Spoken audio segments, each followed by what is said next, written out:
India news में आपका बहुत बहुत स्वागत है। इस वक्त मैं मौजूद हूँ उत्तर प्रदेश के बदायूं जिले के कस्बा ककराला में। हमारे साथ मौजूद है मोहम्मद शोभान खान। AIMM पार्टी ने इनको युवा जिला अध्यक्ष बनाया है। इनसे बात करते हैं। सर, कुछ कहना चाहेंगे?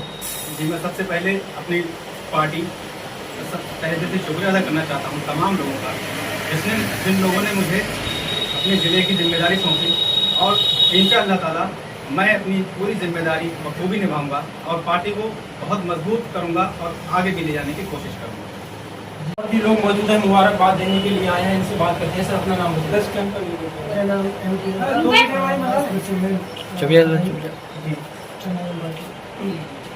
सर, आपकी पार्टी क्या काम कर रही है? आने वाले इलेक्शन में क्या यूपी में आ सकती है? क्या ख्याल है?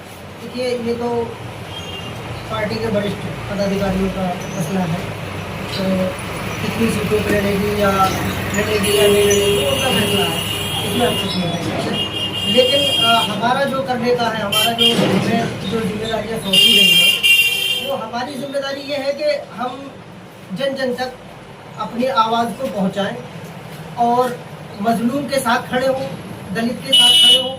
और हमारे पार्टी के सदर बैरिस्टर असदुद्दीन ओवैसी साहब भी इसी आवाज़ को हमेशा उठाते रहे हैं, चाहे वो दलित हो, चाहे मुस्लिम हो या इंडिया का कोई भी मजलूम हो, उसके साथ हमेशा खड़े हैं।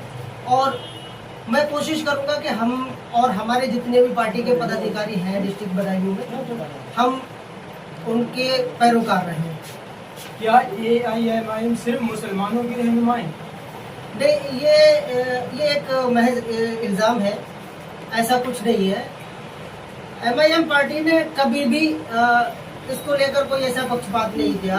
असदुद्दीन ओवैसी साहब जो पार्टी के सदर हैं, उन्होंने दलित की भी हमेशा आवाज़ उठाई है।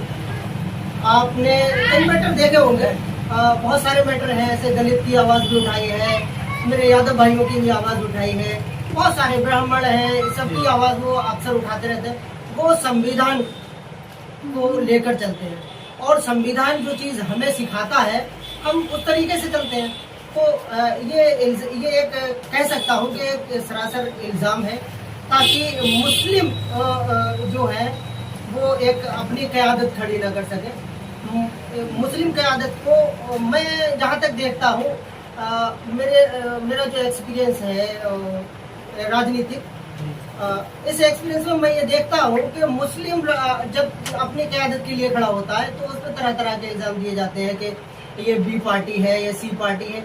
ऐसा कुछ नहीं होता है। आज तक ओवैसी साहब पर किसी ने विद प्रूफ कोई इल्ज़ाम जो दिया है वो साबित किया हो। सबसे बड़ा आरोप ओवैसी जी पे यही लगता है कि वो BJP की टीम है। इस पर क्या कहेंगे आप?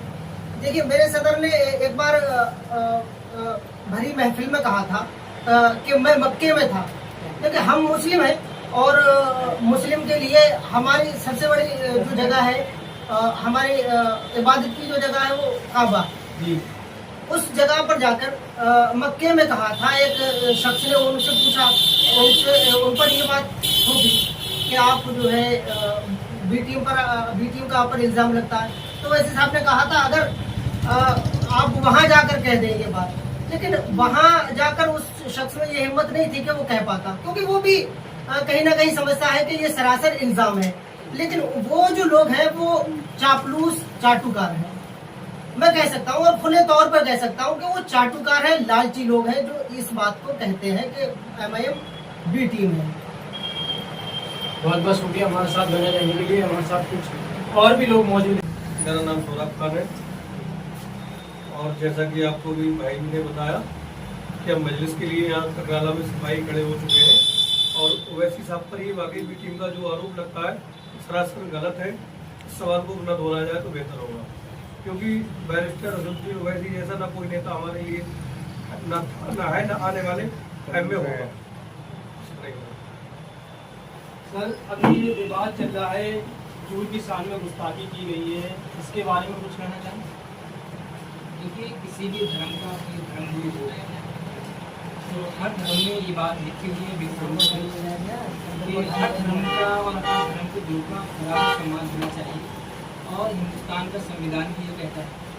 लेकिन कुछ लोग गंदी समझ के यहाँ पैदा हो गए हैं यूँ कह लीजिए कि राजनीतिक फायदा उठाने के लिए या फिर अपने आप को मशहूर करने के लिए या अपने आप को लोगों में अलग दिखाने के लिए कि किसी भी धर्म के धर्मगुरु पर टिप्पणी करते हैं, पैगम्बर हुजूर सल्लल्लाहु अलैहि वसल्लम पर टिप्पणी करते हैं। उनका मकसद यही होता है या तो अपनी राजनीतिक चमकाना या फिर अपने आप को मशहूर करना। तो इस तरह की अगर कोई टिप्पणी करता है तो उसको अपने मुसलमान हरगिज़ बर्दाश्त नहीं कर सकता। हम अपनी जान माल सब कुछ हुजूर सल्लल्लाहु अलैहि वसल्लम के लिए कुर्बान कर सकते हैं, लेकिन अपने हुजूर की शान में गुस्ताखी हरगिज़ बर्दाश्त नहीं कर सकते। यही हमारा मरते दम तक यही हमारा। जान भाई से हमारा ये सवाल है कि पिछले इलेक्शन में आपने हिस्सा लिया था, उसमें भी आप हार गए, क्या वजह थी? देखिए, सबसे पहले मैं आपको ये बता दूं कि लोग ये कहते हैं आप हार गए या जीत गए। इलेक्शन का मतलब ही ये होता है कि हमें अपनी हार जीत से मतलब नहीं होता है। मतलब होता है मैदान में दो सिपाही अगर हैं तो एक जीतता है एक हारता है। लेकिन बात ये है, हम जिस मकसद के साथ इलेक्शन में आए थे, हम अपनी पार्टी, अपने सदर और अपने कस्बे के लिए जो बेहतर कर सकते हैं वो सारी बातें लेकर जनता के सामने गए। लेकिन जनता ने उन बातों को माना नहीं माना ये जनता का फैसला है। क्या कमियां रही? मतलब कमी नहीं कह सकते, क्योंकि हमारी पार्टी ने पहली बार इस ककराला के इस लोकल इलेक्शन में हिस्सा लिया था। हम जहाँ भी गए, जितनी जगह गए, हमको पूरी मोहब्बत मिली, पार्टी से पूरी मोहब्बत मिली, कैंडिडेटों से पूरी मोहब्बत मिली। लेकिन कहीं ना कहीं कोई ऐसी एक